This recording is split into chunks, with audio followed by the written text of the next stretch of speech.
Perfect. Thank you, everyone who's here. Probably most of you know what they do, who they are. And the ones who probably don't, I'm jealous. You get to see their content first time for the life. And you get to see like how deeply, passionately it's been built. So I would like to welcome Achina Sirohi from Aevy TV, Lavina Kamath from Full Disclosure, and Rohit from Breakdown, as well as the head of Yas Studios. Aevy TV, I mean, most of people know it as a business channel, a lot of AI, tech related stuff. But some people probably know here that it started as a romance or a couples channel. So pivot makes sense. Business is the new thing, AI is the new thing. But what made you start as a couples or romance channel? So that's actually a pretty funny story. This was, I think we started AV around 3 years ago now. So back when we started, I was actually working with a US based tech startup. I was a product designer there. So I would work whole night. My partner, that's Varun, he would work the whole day. And we were just trying to figure out, something to do together. So that's when I was like, hey, let's start a YouTube channel. Sounds like a fun project. And we didn't know what to talk about. So we were like, oh, let's just talk about ourselves. But we shot our first video, and oh my god, it was the most boring video we've ever created. And that's when I also learned a lot about content through those first few videos that we made, because I realized that content is not this narcissistic endeavor. Like, it's not about what you want to make, it's about what people want to watch. So then we went back, to the drawing board. We were like, hey, this is clearly not working out. We need to pivot. We need to create something that people will also enjoy watching. So we created this Venn diagram. That's when I was like, okay, I really enjoy reading these business newsletters, because I also had a company a year back which didn't work out. So that's when I had started reading a lot about businesses, startups, the different industries, and I had learned a lot along the way. Also from the company not working out, I had a lot of lessons that I could share with the audience. So I was like, okay, let me think about making business case studies, because that's something that maybe the audience will also enjoy. Then I went on YouTube and I started researching that is this niche, or is business case studies something people want to watch. So that time I think there were around one or two channels where people were covering businesses, different industries, and there was a lot of demand for it. So it was a very underserved market. So we were like, okay, let's look at this also like a business. There's more demand, less supply. So let's start doing business case studies. So that's how we pivoted from a couples channel to business case studies. And we also realized if you're doing a couples channel, you can only create all of like 2 or 3 videos. How much you'll talk about yourself? So yeah. Your first video is more like an introduction, who you are. I can say that. But it's Yeah. an interesting way. And to be honest, it turned out really, really well. A lot of people are fan of what you do. Thank you so much. About full disclosure, I mean, it came I think a year or ish after Aevy TV started. No, just a year ago. Oh, okay. Oh, so very recent. Now, for you guys, I think it was a bit more planned. But what made you take career and education as your forefront, like the main core topic? Because I think you have a lot of people who are in the education tips and tricks kind of field. So how do you really pivot from them? At what made you go like, okay, I want to focus on education? Yeah, I think even for us, Rohit and I were running a business before we moved on into Yas and started Full Disclosure. So we had a D2C products business. And with time, it was becoming more and more evident that long term products are going to be very, very easy to build. So the only moat you will have is your distribution or your brand. So by choice or by force, it was very prominent that we need to start creating content. And for us also, it was a challenge where we were like, we need to get out of the inertia of putting that first video and taking it live. And we started doing some research and figuring what is the content that we're even going to create. Funny story, even for us, the first video we ever made was a very silly ice bath challenge, and I'm so glad it's private now. So I think just by experimentation, everybody learns that unless you're creating content about a problem at scale, people at scale are not going to care or watch it. So coming back to what is it that's a problem that you are also passionate about, interested in communicating and creating videos around, and it's also very, very relevant to today's times. We realize, like, okay, India as a nation is a very, very young nation, but if you look at our unemployment rate, it's crazy high. More than 20% urban youth is like unemployed. So, and also being on both sides of the table, where we also have spent time hiring people, we know that all employers today want is job ready talent. But on the other side, if you look at graduates, they're looking for jobs, but they don't know what are the skills in demand, and they're still very confused about navigating careers beyond their traditional doctor, engineer, CA. So we figured there's some gap in the YouTube ecosystem. We had our own, bit of learnings. We had secondhand exposure to watching, Aevy TV and so on play out. So eventually we were like, let's start creating content around careers. And it's very, very important to educate the youth of the industry today. And that's how we started making videos around career breakdowns, market insights, and stuff. And now it's been 1 year. Yeah. It's solid, to be honest. One thing though, that iceberg video do you have, will it go public? Just it for a was short public, time? but never again. Never again? Maybe 1 million, 2 million? You'll see me naked in that video with my Okay, man never boobs. mind. Moving on. Breakdown. Now that's a new one. And to be honest, it's a bit different than the how approach AV and full disclosure have taken. I think it's more so about economic news and global news related to that. Correct me if I'm wrong. Yeah, we essentially have break down like business reports. Yeah. So how did that start? And again, my question remains the same. How did you ended up choosing that as a path for a YouTube channel?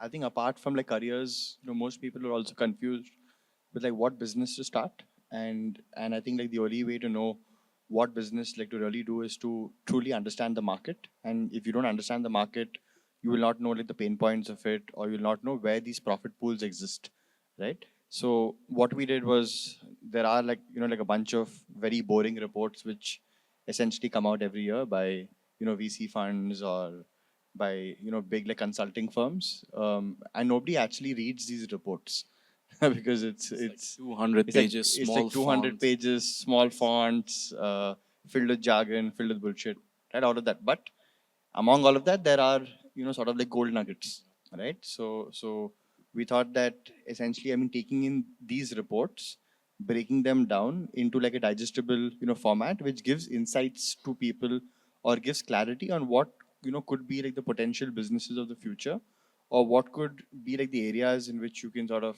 build in, right? Was the thesis or the genesis of breakdown starting out.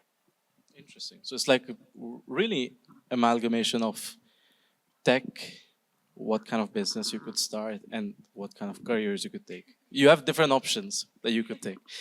My question, next question, is kind of related to that. Like with AI being there for like a lot of different use cases, if someone like if you really have to bet on one thing that's gonna really scale in the future in the field of AI, what would you really choose? I think to start with, is definitely going to be what we are doing right now. That's videos and storytelling. Um I think if you look at humans thousands of years ago, we've always told stories, but the scale at which we can tell stories now with the advent of all these AI tools, it's going to be fundamentally different. Because I'll give you an example. When we start planning out our videos, let's say for 3 months, 6 months, before, the way we would look at it is that, okay, we are going to make 3 really high production videos or 2 really high production videos, and rest are going to probably, we're going to turn it out in 2 weeks or 3 weeks, and rest of them will take 2 months or 3 months. But now with these tools, I feel like every single video or every single story that we tell can actually feel like a Hollywood level production, but with absolutely like negligible Almost, budgets. but So I feel like storytelling is something that is definitely going to scale the way we tell stories, video making, content. That's why we all are here essentially. that is true. Anything you would like to say? Yeah, I think storytelling for sure.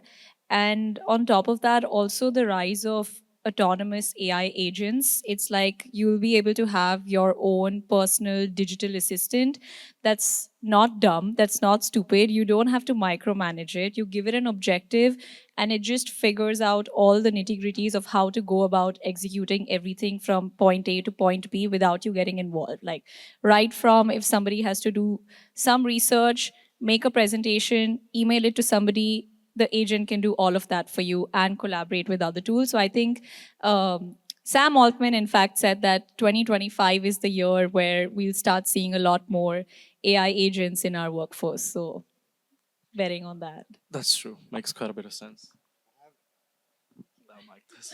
That mic's not working. I have like a slightly, different take on this. I feel that yeah, storytelling, all of that is great, but I feel that for the future, you really need to be able to be very very strong with like management to be able to coordinate people together, coordinate people, agents, AI, all of that together to achieve like specific outcomes, right? So I feel learning that as a skill, right, on how do you manage people, what drives humans, what drives, how do you operate these tools, how do you operate agents to hit those specific outcomes would be the most high leverage activity that you can do, right? That's Because very difficult as well, no? it's very difficult, and that's why it's a skill that's Yeah, that's but if you hard. crack that, that's like the best Yeah, thing you could. because coordination of people is so hard, right? Because everyone has their own different Way whims and of qualms working, and all of that. way of thinking. That's true. Absolutely.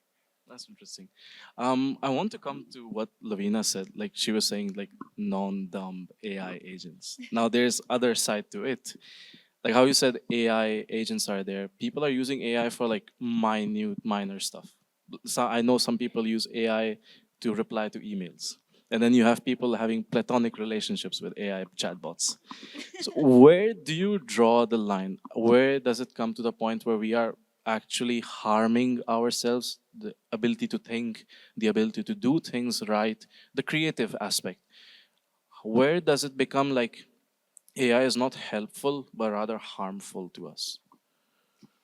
In fact, our one of our recent videos on the channel is AI making you dumb, and the whole thesis of the video is, if you have to look at your brain and you have to look at it as two parts, you have the autopilot part, which is the quick, habitual, repetitive thinking. You wake up, you brush your teeth, you don't have to think about it. And then you have the pilot part, which is the critical thinking, it's high effort thinking, it's strategy, it's decision making. So AI as a tool is great as an autopilot. It can give you an answer in seconds, research for you, do everything. You prompt it and you don't have to wait even a minute, and you have everything as it takes. But the minute you start outsourcing your entire critical thinking ability to just doing that, and you don't question it, you don't find flaws, you don't push back, you come up with an idea, or anyone in your team comes up with an idea, but they can't defend the idea, they can't defend the numbers, and they're just copy pasting it. That's when, just like your body has a muscle and you need to keep lifting it, your mental muscle needs to keep getting, you need to keep working it. So the minute you outsource your entire critical thinking abilities, you know that eventually if you don't spend time in the struggle of thinking, which is what makes you an expert at anything, that's when that entire muscle is going to get weaker. And the tool, in fact, which you're supposed to use to become faster, more productive, more competent, is actually going to start making you dumber. So it's important to draw that line where you're not just copy pasting things, but you're also questioning, like, okay, if AI can show you how to go from point A to point B, but you don't learn how it did that, you're not developing your cognitive abilities. No, it makes a lot more sense. Like you question everything that AI does and Yeah. why does it do that? Yeah. That's true. Anything you would like? Because I think Aevy also had couple videos related to AI and like a bit of downside, which is like the dependency on dopamine, which we get from just that Subway Surfer video and stuff like that. Now, it's not technically AI, but it's of course kind of linked to how people are getting dumb just with the technology and like just things in general. I think the way the technology that we use is designed is to make us addicted to these tools. So if you don't at any point stop questioning that why are you using this tool, or why are you spending so much time on your phone, and if you don't develop that self-awareness, I feel like that's when you start going downhill. And that's why recently, in fact, in our organization, we have around like 400 people, and we see a lot of these kids just sitting and gaming a lot of the time, or just scrolling endlessly on their phones without realizing that they are spending like 3 hours, 4 hours every day just watching mindless content. And if you ask yourself, hey, what is the last piece of content that I watched, you will not remember when you're just I endlessly do this scrolling. game. I see Yeah. people watching, scrolling. I take their phone. I just ask them, tell me the 5 last reels that you saw, and it's like a blank thing. Exactly. So I feel like you should not essentially become a zombie who's just endlessly scrolling. Of course, there's AI there is used to enhance that content. I don't think AI really plays a role there. It's the medium essentially is designed to keep you addicted to the platform where you're consuming these reels. So I feel like people really need to develop some sense of self-awareness, even just using small tools like, hey, this is the amount of time I'm spending on my phone, or this is the amount of time I'm spending on Instagram scrolling. Just knowing that much, I feel like that knowledge is power, so you will know when to stop. So you should not, whether it comes to AI, whether it comes to these platforms, at no point you should just mindlessly be consuming things and stop essentially losing your capability to think. That makes sense. Now, before I open the panel for questions from the crowd, I want to ask one last question. All three of you have a YouTube channel, different ways, different genres. You started a while back, I think before this AI boom that happened. But if we scratch all of it from scratch, now you're starting a fresh channel. How can you leverage AI to make sure that things are going to get smoother, yet you are able to get quality and good content out for the public? How can you really leverage? Because there are like 10 different AI things for every single aspect, from image generation to, like how you said, production to storytelling as well. What's the whole process? I think you can leverage these tools every step of the way. For example, when you are creating a video, from figuring out what should the video be about, from the very starting point, that is figuring out supply and demand on YouTube or on Instagram, what you need to be talking about, what's working on the platform. Then coming down and shortlisting the topics, then using the AI tools to help you with research. After that, essentially, once you're done with the research, we use these tools to even storyboard the final script that's then written. I feel like the human ability that comes there is when these AI tools, let's say ChatGPT has given you storyboard 1 versus storyboard 2, you're deciding that, hey, storyboard 1 is better than storyboard 2.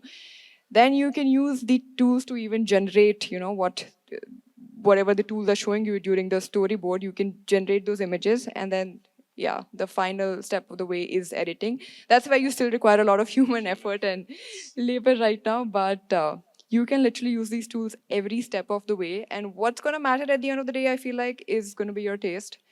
Just knowing that why video A looks better than video B. So I that's, think what you said, yeah. questioning why AI told you to do this Yeah. and not other things. But you can really speed up your process. And I feel like creating content is a very lonely process early on when you're starting out. And a person has to play, like, literally wear like these 5 different hats and do everything by themselves. But you are not alone anymore. You have this extremely intelligent and powerful tools at your disposal that you can use. Most of them are free, extremely, extremely cheap. And one thing that I've seen in a lot of the comments that we get on our channel, or a lot of people when they're starting out, they're a little bit apprehensive when it comes to using AI. They feel like, oh, it's this very complex technology, or oh, I don't want to depend on AI when I'm using when I'm creating content. But I don't think that's the right way to look at things. I feel like if there is something so powerful that is free and available for you to use, it's better to capitalize on that right now, because there are many, many people who are using these tools, who are using ChatGPT or using Midjourney or Kling and all of these tools to create insane content. So why not you? What channel would you do though? From scratch. That's a good question. Will you stick to what you do? What channel would you start if you had to start one today and you are the audience? Oh, I will definitely. I want to start an AI filmmaking channel. So that's something that I want to start right away. I hope it's not a romance genre, filmmaking. AI filmmaking, romance. I think that's called. Moving I feel on. like there are so many stories that I mean, what Lavina said about careers, I feel like we have this responsibility to educate the audience about everything that we have learned about the world. And if we can do it in the most fun ways and make it crazy high production and tell insane stories, like literally Netflix level or Hollywood level stories, using these tools, why not? Like, that's literally the dream. Maybe in future we'll have more of these.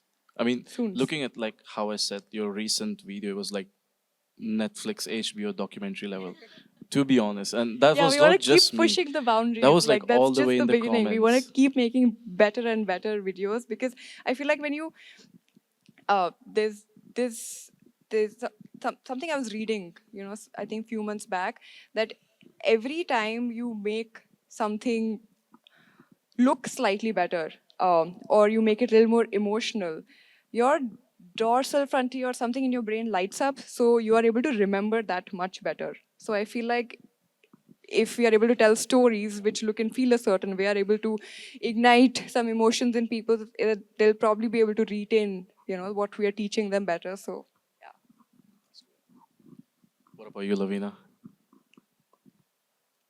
Can you repeat the question? I was so busy listening to If you Ashwin, had I to forgot the scratch, question. like start from like scratch with channel, with the leverage of AI, how would you start things? And would you stick to education and career? Yeah, so like she said, you can leverage AI every step of the way. And I think, it's not about being averse to technology anymore. It's just about adapting to it as quickly as possible. People, all, I mean, right now more than ever, though there is so much noise in the on the internet, it's never been easier to get started, because you don't need big budgets, you don't need an entire production crew, none of that. It's just you have a writer at your disposal, you have tools that can edit for you, so you are like a single person with multiple tools that's equivalent to a large production crew with very less budgets, and you can just get started. Coming to channels, so I don't know if people know this, but at Yas, we do about 50 plus different channels. So we have kind of tapped into, we do want to stick to the infotainment space, but we have tapped into everything from business to careers to tech to movie reviews to all of it. And I think it's just fun being able to experiment and see how different audience types and different demographics react to different genres of content. Interesting. That I didn't know that you have 50 different channels. But I can see, yeah, to try different things, it's also something that's not going to give you a burnout. Perfect. So we'll be able to take a couple questions. Anyone? I'll let the person with the mic decide.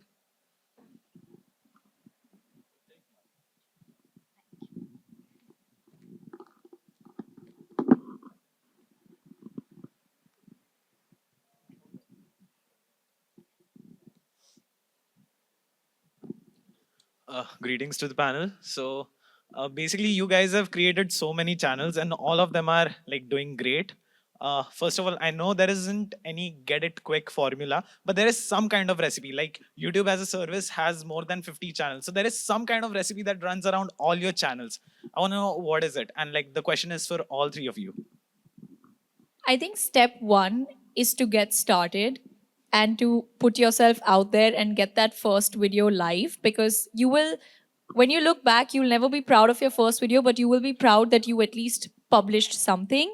And there is no secret sauce as such. The secret sauce is just the more times you put out a video, the more you learn from audience feedback. And then, of course, there is, like we always say, yes, there is an art to creating content, but there's always a science. So once you start uploading videos, you start realizing how important the first few seconds of a video are. How do you package your hook?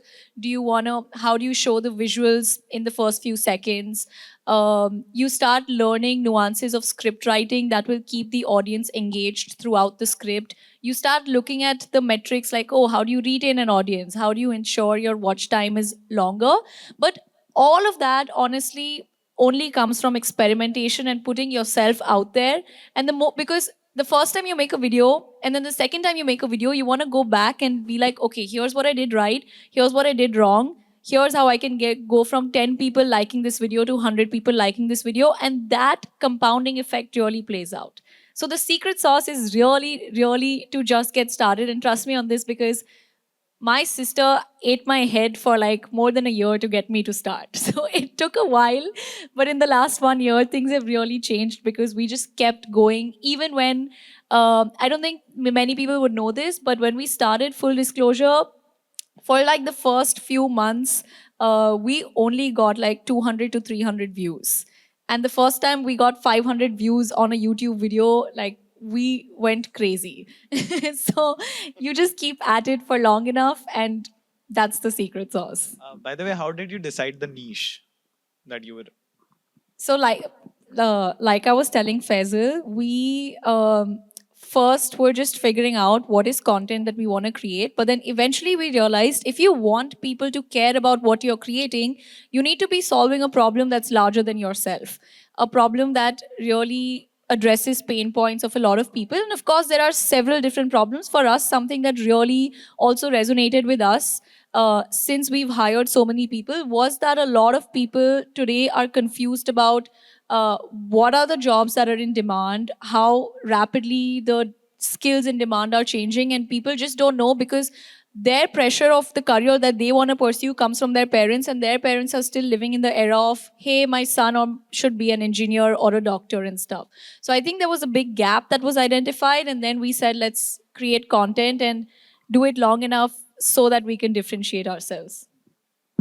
We'll take one last question. Hello. So my question is for Achina. My name is Ayushi and I'm from Feedbox. We are based out of Indore. We are a digital marketing agency. We are working with a couple of good clients. Like we are working with 6 unicorns and Shark Tank brands also. But the thing is, like we are stuck. So to how to cope up with the number of AI tools which are launching day and night. So we are like, I am personally very confused. Like we need to learn new things. We need to manage the clients. That is fine. But uh, since you guys have done a lot in AI, Varun Maya sir has been like our inspiration. We had a community in Avalon. So we have been following Varun sir from them. But the thing again, we are stuck like what's next? Like हर रोज एक नया tool आ रहा है, उसके कुछ नए applications हैं, and जो पुराना टूल है वो कई बार irrelevant हो जाता है उसके कारण. So what do you suggest? I feel like a lot of these tools are very similar. For example, what you can get from a VO3, you can also get from Sora, you can also get from Kling AI. So I feel like early on, just stick to one tool. I know internally also this happens to us as well. Like we start feeling FOMO because suddenly VO3 has launched. So we're like, okay, no, let's not use Kling anymore. Let's go back to VO3. Maybe you can have a person in your team just experimenting on these tools, but I feel like it's better to build your capability around one tool, and it's okay to stick to it because all of them are slowly building on top of each other and getting better. So for video, one or two tools that you can play around with. For image generation, you have Midjourney or you have ChatGPT. Yeah, for writing or for thinking, there's GPT-5, there's Claude, there is Google Gemini. So you can stick to these 3-4 models and don't get like there is a lot of news out there. There's no need to get It's we need to overwhelming. try. Like, Yeah, we it need is to try very every single overwhelming. tool. I don't think that's the way to go about it because this happened to all of us. But my team only uses these 2 or 3 tools. And if something really groundbreaking comes about, then we will give it a try for 1 or 2 days and see how much better is it. Like, is it worth shifting the whole team from tool A to tool B? Because that requires a lot of cognitive effort also. Once you've learned the tricks of, a certain UI, it's tough switching to another tool. But yeah, I feel like it's all of them are pretty similar So- when it comes to their capabilities. There'll be like a very small delta. All right. So, do you guys also train your team members? Like, how did you make the shift from the traditional to getting them used to like using AI? Because that is a very like I am coming from a tier 2 city like Indore. वहाँ पर एक shift लेकर आना mentality में कि भाई आपको AI tools use करने पड़ेंगे. नहीं वो It's तो very आपको difficult. ट्रेनिंग करनी पड़ like you'll have to make sure that आप उनकी ट्रेनिंग कर रहे हो. Like we have a cohort that we run 100x engineers where we do a lot of internal training as well. So 100x engineers is where we do a lot of training around different AI tools. So that's something that where we sometimes enroll our folks as well. And internally, I feel like everybody in the ecosystem uses different tools. So anytime something great comes about, there's a lot of osmosis that happens in the office itself. I guess you just need to make sure that at least 1 or 2 people in your organization are super duper excited. Then they can train the rest of the folks in the Got it. ecosystem. Thank you so much. This was really, really good answers. Thank you so much.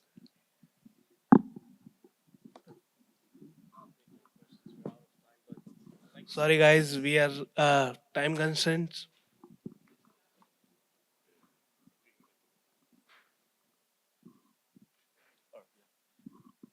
I'm sorry, we can't take more questions. We have time constraints. But thank you so much for everyone who's here. It means a lot. And I hope you've learned something new from this session. As always, Lavina Kamath from Full Disclosure, Rohit Kamath from Breakdown, and Achina Sirohi from Aevy TV. Thank you, everyone. And there's an after party after this, so I hope you guys are staying after that. Ciao.